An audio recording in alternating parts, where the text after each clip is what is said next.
नैके अमृतत्वमानसो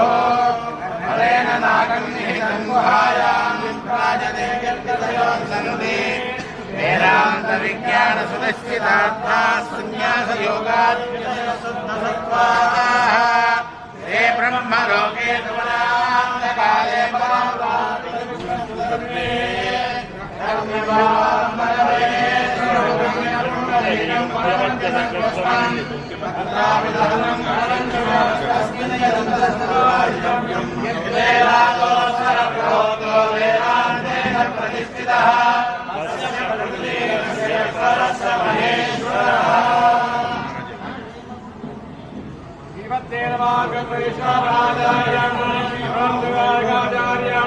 अखंडमयी मंडलालंकारमयी बालकोडीरकोडिगणमणिगणमालवीण पर्यन्ताचार्याणां सकल महिमानसारविदोहदवल्लादवल्लविद राजहंसावताराणां वरुणात्तलक्ष्य प्रयोजनार्थकपोक्षकपञ्चक ज्ञानीकदाना श्रीमदत्ताक्षरादिहत्रत्रे जगज्जीवनाचार्याणां सर्वनन्दतन्त्राणां गोदारामाद्यस्वामिरणत्वान्